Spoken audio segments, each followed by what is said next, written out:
Olá a todos e sejam muito bem-vindos a mais uma análise fascinante de hoje. Nós vamos bater um papo super importante e desvendar a delicada tensão que existe entre a ambição humana e a confiança divina.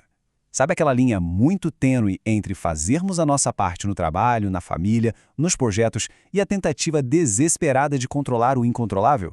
É exatamente sobre isso. A gente vai desconstruir esse paradoxo e entender, na prática, como alinhar o suor do dia a dia com uma entrega espiritual autêntica.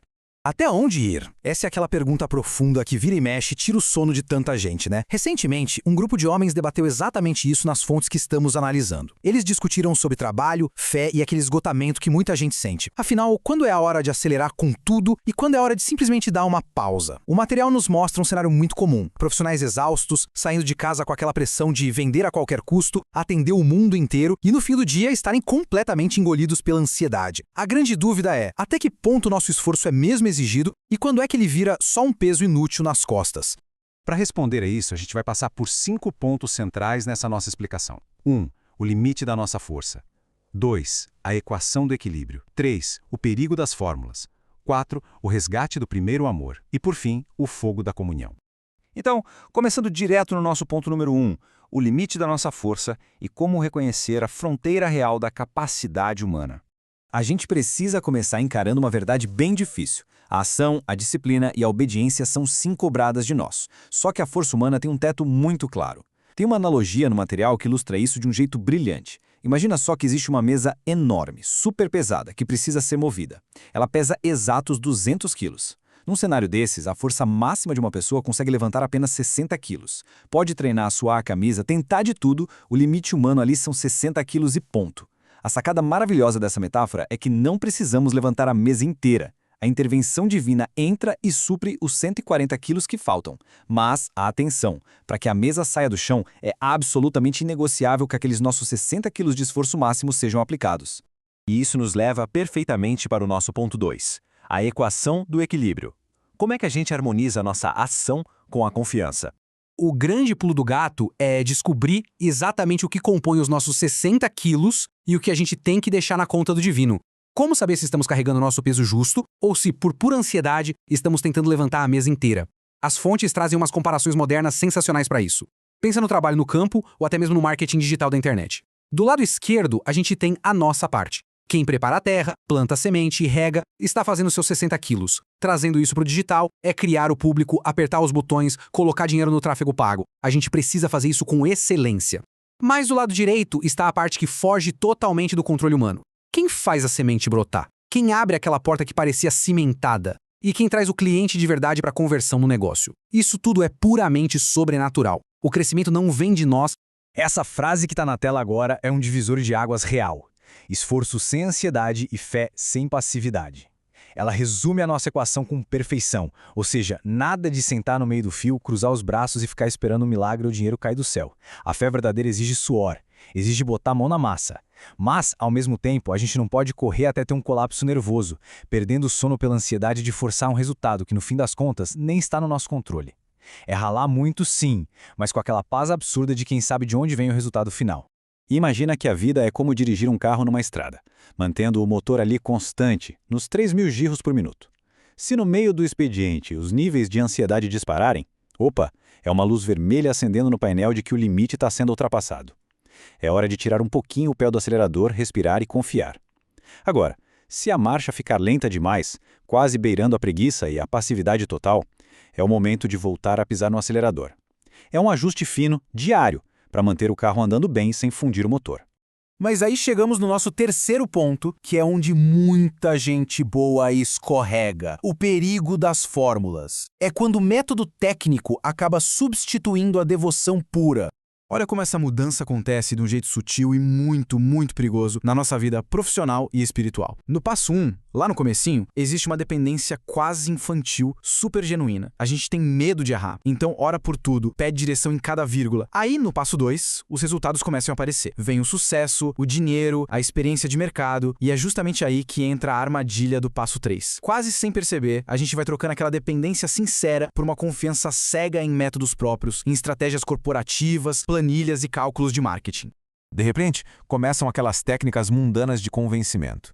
Tem até uma história muito boa nas fontes sobre alguém que achava que só conseguiria fechar negócio se chegasse com um carrão importado e roupa de marca cara. Tudo para causar uma baita impressão no cliente. Mas o relato mostra que, num dia qualquer, vestindo roupa super simples de caminhada e um par de tênis velhos, essa mesma pessoa atendeu um cliente riquíssimo e fechou a venda de um jeito orgânico e muito pacífico, sem forçar a barra. Isso escancara que elevar estratégia acima de tudo e focar nas aparências é pura ilusão. O sucesso de verdade não se manipula com um terno bonito. E a gente definitivamente não pode tratar fé como se fosse uma maquininha de refrigerante, onde se coloca uma moeda e cai um sucesso na bandeja. Então, como escapar desse ciclo engessado? É o nosso quarto ponto, o resgate do primeiro amor, retornando a uma postura de dependência. O mais interessante de tudo isso é que a única saída eficaz para não viver como um robô corporativo é resgatar esse famoso primeiro amor. E olha, não estamos falando de ficar pelos cantos, nostálgicos, sentindo saudade de como as coisas eram fáceis no passado. A definição aqui é super prática. É uma postura de ação contínua. É a escolha de, todos os dias, abaixar a bola, deixar de lado aquele excesso de confiança no intelecto e na experiência acumulada e voltar a pedir a direção divina até mesmo para as tarefas mais básicas da rotina. E tem histórias absurdas no material de origem sobre esse resgate. Relatos de atitudes realmente radicais, como fazer jejuns rigorosos de 72 horas, se isolando de todo o ruído do mundo. E por quê?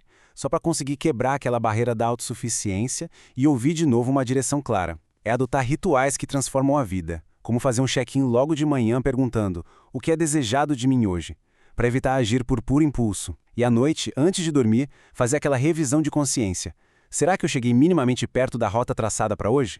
E a parte mais incrível é que quando a gente para de estrangular os processos tentando controlar tudo, os resultados frequentemente explodem para muito além de qualquer estratégia de negócio. O material conta um relato emocionante de um empresário que, após dias fazendo essa entrega espiritual intensa, recebeu um telefonema super inesperado tarde da noite. Era sobre uma carta de consórcio que havia sido premiada do nada, salvando as finanças dele. E não parou por aí. Naquele exato período, um familiar que lutava demais repentinamente encontrou a sobriedade, atendendo a um pedido profundo dele. Uma entrega sincera movimenta recursos financeiros e emocionais de um jeito que a nossa cabeça engessada e metódica jamais conseguiria calcular.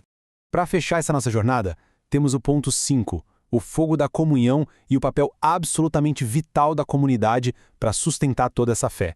Porque, vamos falar a verdade, manter esse equilíbrio fino entre aplicar os 60 quilos e soltar o controle dos outros 140 de forma solitária é quase impossível.